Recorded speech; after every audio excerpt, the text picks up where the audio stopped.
So this is the most important video I have made to date. Um, I wasn't going to make this video. This was just a last minute thing. And I decided to make it because I witnessed something at my work tonight that really opened my eyes. So the first thing is I'll tell the story of what happened at my work. So I was at my work, and for the majority of this video, I'm not going to name names or locations or anything. Honestly, you could probably figure that out if you really wanted to, but the details don't really matter. Um, I was at my work, and this woman comes in, and she has her two daughters. She had an older daughter and a younger daughter, and they weren't very far in age between them. They were probably 2 and 4, somewhere in that alley. They were little. And I was checking this woman out. I was scanning her stuff, and as I'm scanning her stuff, and as she's getting ready to pay, I look up and I notice that the older sister is holding the door closed. We have 2 doors, and she was holding them closed. And her younger sister was outside trying to get in, trying to open the doors, and she was crying, and she was very upset, and she couldn't get the doors open. And finally, someone on the outside went up and opened the door for her to come in. So she comes in, and she's just crying and just bawling. And most people would look at that and say, oh, well, that's just a 2-year-old. But this was different. This was something different in my mind, and I'll get to that in a minute, but I'll finish the story. So she goes up to her mom, and she's trying to tell her mom that her older sister was holding the door closed and wouldn't let her in. And as she's saying this, her older sister comes up behind her. The little girl was wearing a hoodie, kind of like mine. The older sister comes up and grabs her by her hoodie and is pushing her backwards and choking her. The little girl couldn't breathe, and she was crying, and her face was red, and it just, I don't know, it sparked something in me, and I didn't really say anything to the mother, and I don't know why I didn't. I guess at the moment I didn't know what I could have said, and I kind of had a long line because this was during our busy hour, but I had time to think about it throughout the day, and I kind of figured out what it was and why I'm making this video. What it did was when I saw that little girl cry, it reminded me of when I was being abused by my older half-brother. And I have made posts about this on my Facebook, but seeing that today really opened up my eyes in that not a lot of people know about it. And what I mean by it is the most not uncommon, but most people don't know about it. Most people don't want to talk about it. And it is most commonly covered under the guise of sibling rivalry. And so what I'm trying to say is sibling abuse. It is real, and it is a thing.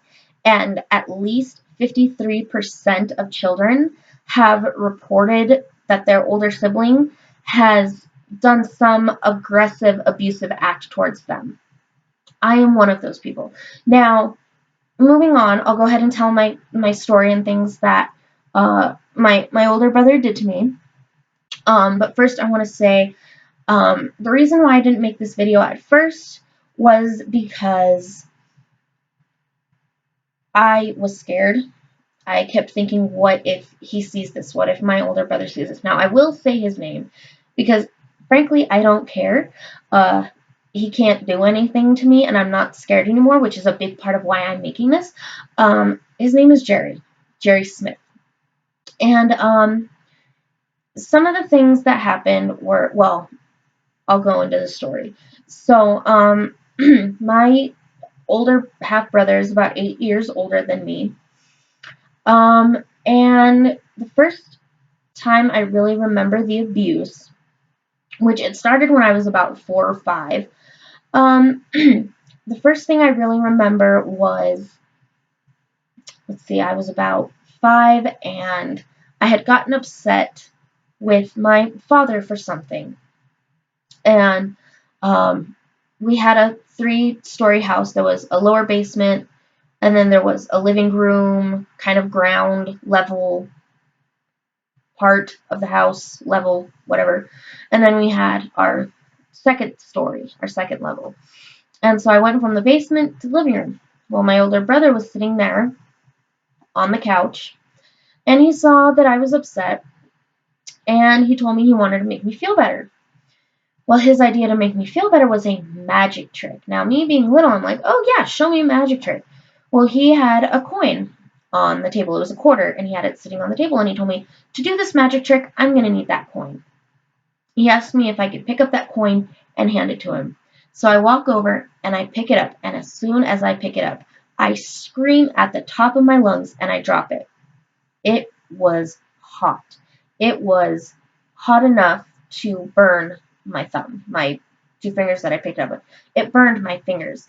And my screaming had my dad come upstairs, and he had asked my brother what he did. Come to find out, what he did was he lit a quarter. He put a quarter over a candle. He held a quarter over the candle and heated it up for the sole purpose of having me pick it up to burn me.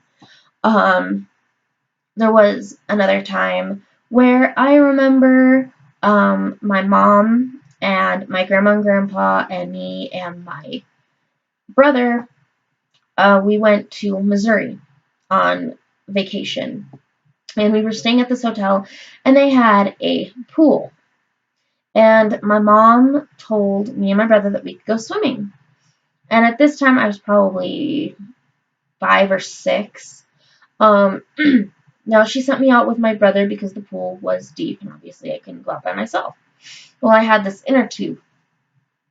I was in the pool, and I'm in my inner tube, and I'm just floating around because I can't touch the floor, but that was fine with me. I was just floating around, and he would repeatedly dive under me, grab me by my feet, and pull me underwater. Now, that by itself scared me because obviously drowning, but it also caused me immense pain because my arms are up like this, and as he's pulling me, my body's doing this. So it's causing me tremendous pain. It felt like I was being pulled in half. So I am crying from pain because I felt like I was being pulled in half. And I'm crying because I think he's trying to kill me, which obviously I thought he was because he could have drowned me. And finally, I guess I screamed so loud, my mom came out, told him to knock it off or whatever, and that was that. But these little things, they just continued. He would hit me, he would slap me, he would kick me. There was a time where he tried to crush my legs in my mom's car by pushing the seat down. The only reason he stopped was because I screamed because I was in pain, and my dad came out and told him to stop. He would call me names. His favorite name to call me was Fat Boy. For years and years and years, he called me Fat Boy. And these kind of things just continued. And there was a point where he threatened me when I was about 4 or 5, when the abuse really started. He told me that if I ever told my parents what he was doing to me, he would hurt me. I didn't know what he meant by that, but obviously I took him seriously because he was older than me, and I didn't question him, and I was scared. And I did not tell my parents what was going on for a very long time. They knew some of the things that had happened, and they tried to punish him for it, but there were a lot of things that they didn't find out until after, that I didn't tell them until after, just because I was so scared when he would threaten me. And there was a specific way that he would keep me from telling. He always made sure that he knew that he was listening.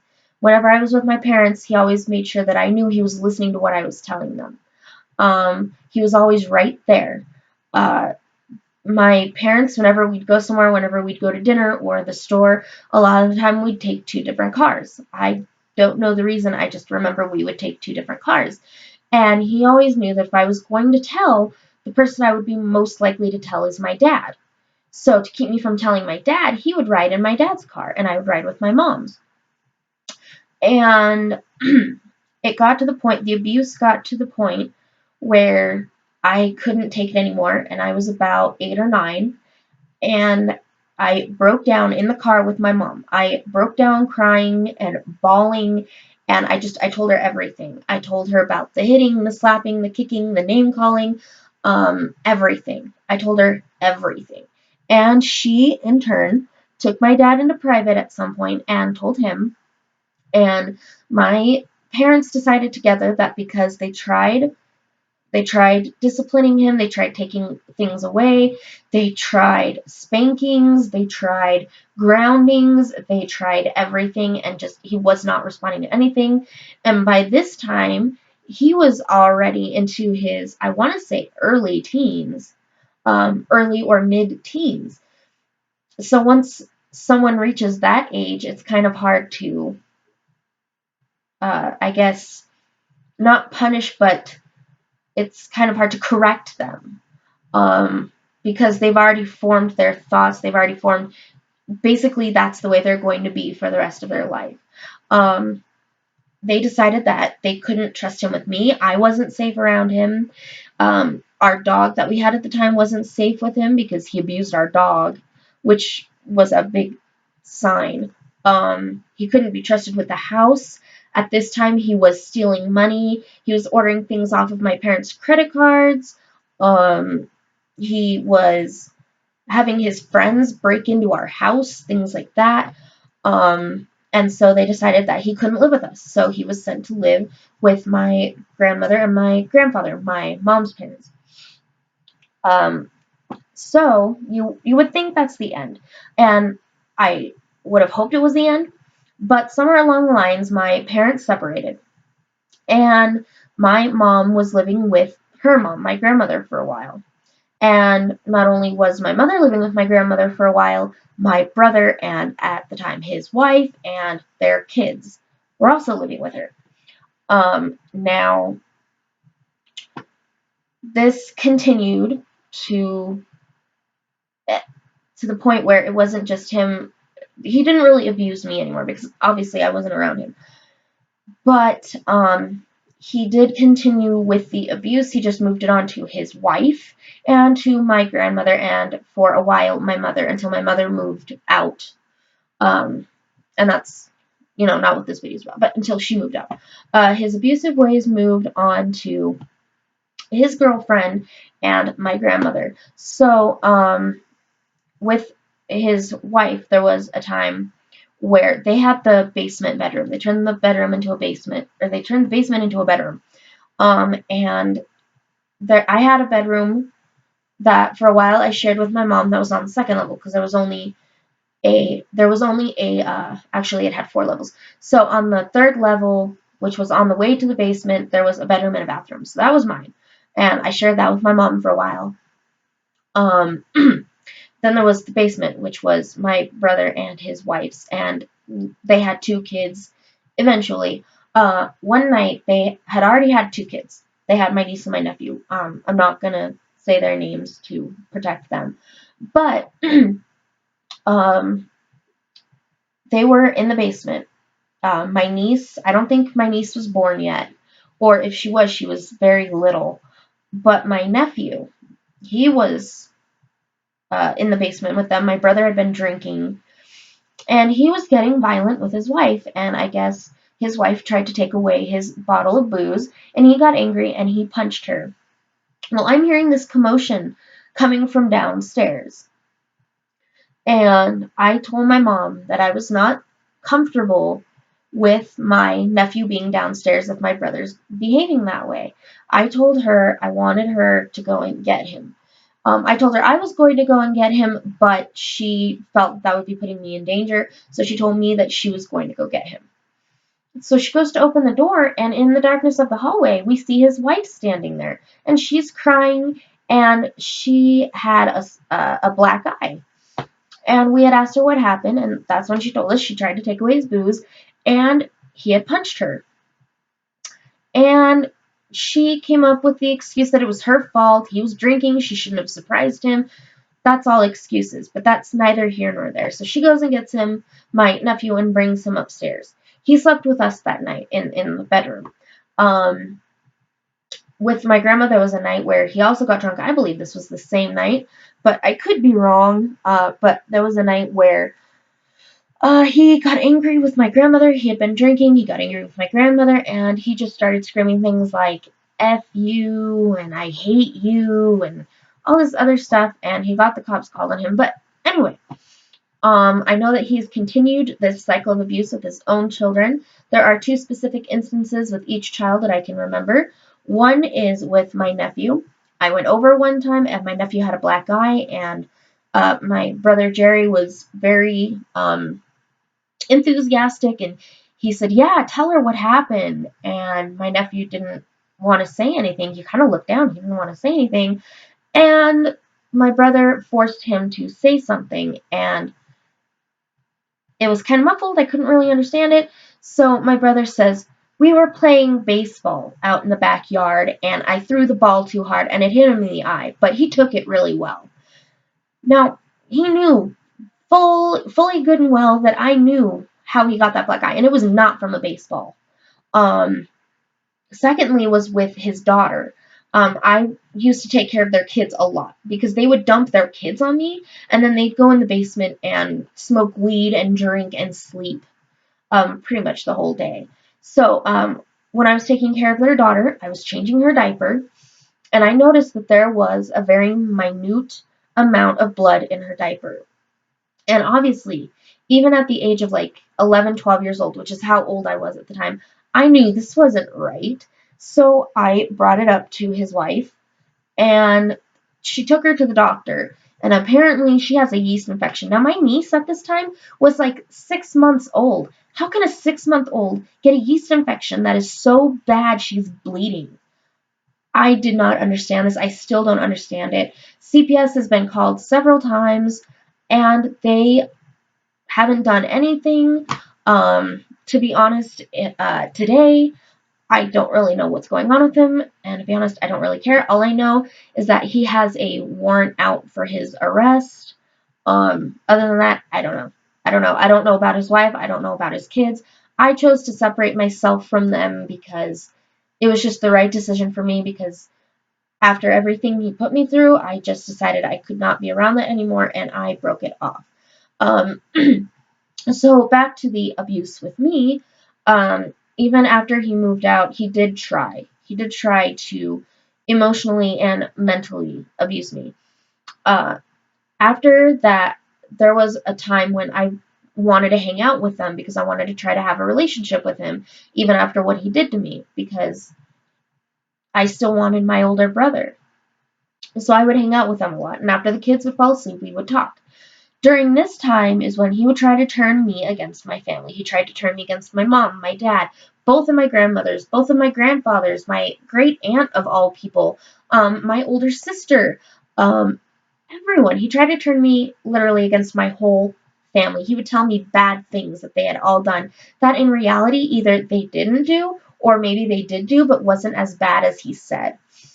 Um, so that kind of messed me up, but I was able, once I cut it off completely with him, I was able to say, okay,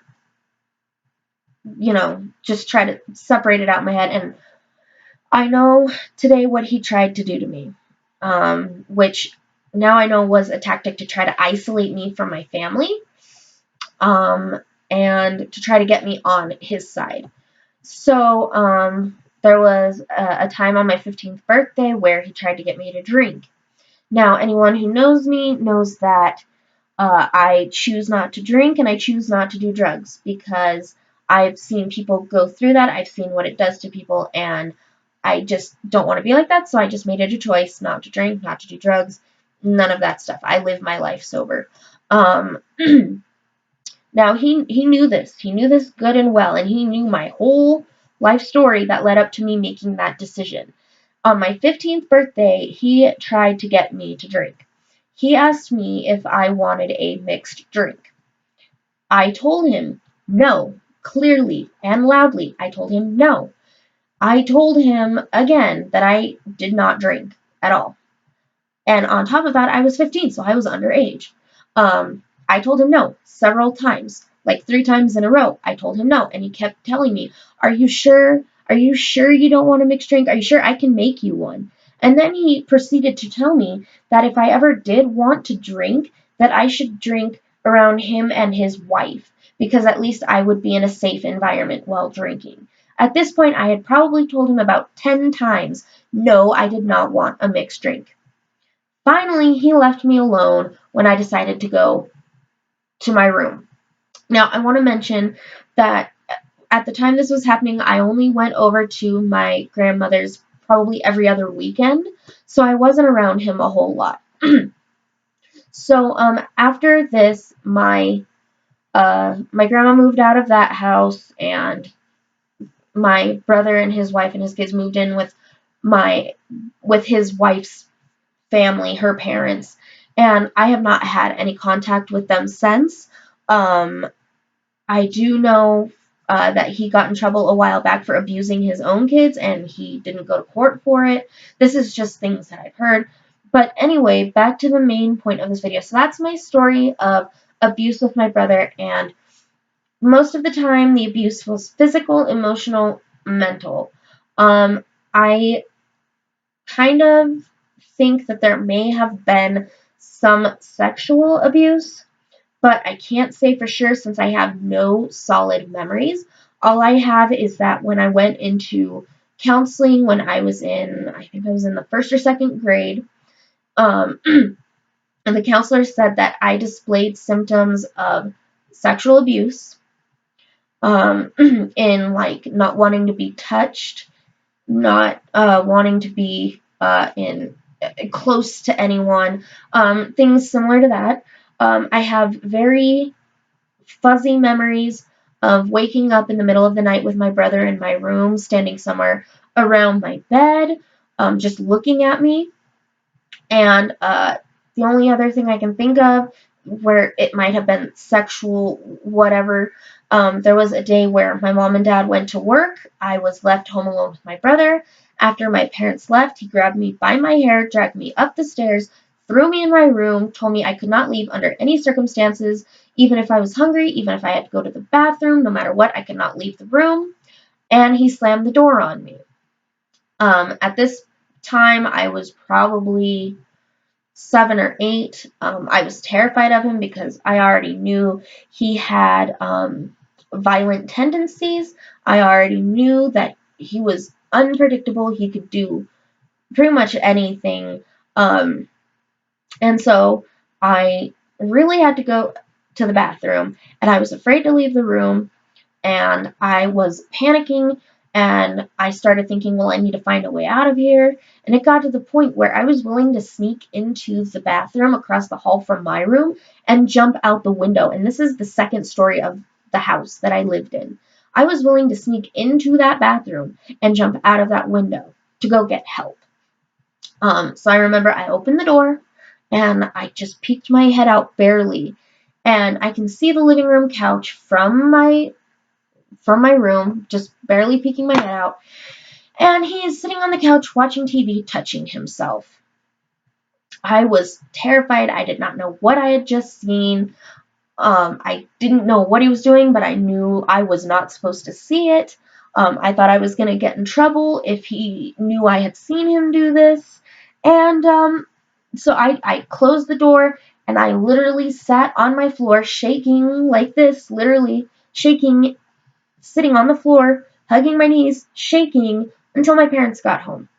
I did not tell them what happened, but they know now what happened, and so that's that. A lot of the questions that I get, first of all, are, why didn't you tell your parents? Why didn't your parents do anything? First of all, I didn't tell my parents a lot of what was going on because, as I've said before, he threatened me. And he was so unpredictable and so violent that I did not want to push it. So I didn't say anything. Second of all, the things that my parents knew he did, they did try to punish him. Like I said, they tried taking his stuff away, grounding him, whipping him, things like that. It did not work. They just couldn't get through to him. Now, back to now that I've told my story and you kind of know what happened. My biggest reason for making this video is because things like that happen so much, and it's just brushed under the rug as sibling rivalry. Just recently, I read a story about a girl who was beaten to death by her older brother. She was beaten to death, and I can guarantee you from what I lived through, there were signs. He probably hit her, he probably called her names, he probably sexually abused her at some point. There had to be some kind of abuse going on before that happened, because there had to be something that led up to that. And I can't say I fully blame her parents. I know a lot of people were saying, well, her parents should have done something, her parents should have noticed. That's true, but at the same time, like in my case, maybe he threatened her. And she was just a little girl, so she didn't know any better, and she was scared of him. Could have been that. Um, I just want to say, parents, if you notice something going on between your children, or one of your children is being unnecessarily mean, just for the sake of being mean to a younger sibling, say something, do something. Don't just stand by and say, oh, it's just sibling rivalry. They're just being kids. No. Because chances are that little sibling rivalry, that little punch, that little kick, that little fight, that could lead to abuse. That could lead to abusive behavior. So that's why it needs to be nipped in the bud when you first start noticing it. Today, when I saw those two little girls and I saw that little one, the youngest one, crying, that sent flashbacks in my mind. And I kept thinking, why doesn't this mother do anything? Why doesn't she say anything? Why doesn't she talk to her younger child? Why? Don't, I mean, I can understand why she wouldn't want to do it in a public place, but still, something needed to be done, and it was not done from my point of view. And it was, I guess you could say it was triggering. It was triggering because the rest of the day I could not stop thinking about it. So, the point of this video is hopefully maybe someone who is being abused by an older sibling will see this, and it will open their eyes and help them seek help for themselves to get out of that situation. Maybe a parent will see this and say, hey, my child's done that to my other child. Maybe I need to get them help. And if they're beyond that point of getting help to where my brother was, where he couldn't have gotten any help, nothing would have helped him at that point because nothing worked, at least get the younger child, the victim child, out of that situation. That is the whole point of this video, is to help someone, or to help someone get out of that situation, or maybe someone who's seeing this situation go on, get help for that person. Because I don't see this being talked about a lot, and I want to start that dialogue. I want to start that talk about sibling abuse because no one wants to talk about it. Because everybody just brushes it off as sibling rivalry and kids will be kids. And that's when I tried coming out the first couple times to some different family members about what my brother was doing to me. It was always, well, that's just what big brothers do. They torture their little sisters. That's just what they do. Or he didn't mean it. He didn't mean to hurt you like that, or he didn't mean that when he said that to you. Now I know that no, he did mean it. He did want to hurt me. That was his whole purpose. And I know that it wasn't just sibling rivalry. And I wished, if I had known then what I know now, I would have gone to a counselor and begged for help. I would have opened up to my parents sooner. I would have done something, but I didn't have that. I didn't have anyone telling me this is abuse. What he's doing to you is abuse. So if you are someone who's going through this situation, or who has had, your older sister or older brother or whatever hit you, and you're kind of not sure, and you watch this video and you go, hey, they're doing the same thing to me, or that's kind of happened to me, please go get help, because it will escalate. It's almost, I would describe it as almost like a domestic violence situation. The abuser will say, oh, it'll never happen again. I won't do it to you again. And then it happens again. Or the person who's being abused will say, oh, he didn't mean it. He didn't mean it. He won't do it again. And it happens again. It was the same thing with me. People were saying, oh, well, it won't, he didn't mean it. Well, yeah, he meant it. He obviously meant it. That's why he did it to me. So that's just the main purpose of this video. If you see this video and you think this same thing might be happening to you, please go get help. Talk to someone. If you're a parent and you see and you're witnessing these things with your kids, say something, do something. If you can't help the older child who may be the abuser, if there's nothing you can do to help them, or if they're just too violent, and you feel like there's just nothing you do, get that victim child out of that environment, because that is not a healthy environment, and it can get pretty volatile. It can get pretty bad, and chances are if you don't get that child or yourself out of that environment, it will escalate. It will escalate. And I am so happy I got out of that situation when I did, and I am so happy I cut ties with my brother when I did, because it could be a lot worse right now. So I would really appreciate it. I would appreciate it so much if I could get people to share this video, to get the word out about sibling abuse, because not enough people talk about it, and it happens every day. The other thing that I wanted to mention about sibling abuse is that and that was another question I get. And sorry I took that long pause. It just kind of, my mind went blank. But anyway, how can you tell the difference between sibling rivalry and abuse? To be perfectly honest, I'm not sure. I'm not a professional. The only thing I can probably say is, if one of your children does something to the other child and it seems like they purposefully did it because they enjoy, like you can tell that they enjoy inflicting this pain upon their younger sibling, that's most likely abuse. Now, my brother was really good at putting on the facade. Normally sibling rivalry, it isn't a daily occurrence. You don't see your children hitting each other every day. You don't see, it's not an everyday occurrence. It's a once in a while. But for the most part, they kind of get along. They're kind of okay. They love each other. They get along most of the time. Now abuse, it's more ongoing. It's more occurring every day. And if you don't nip it in the bud right away when you notice that first sign, it will escalate.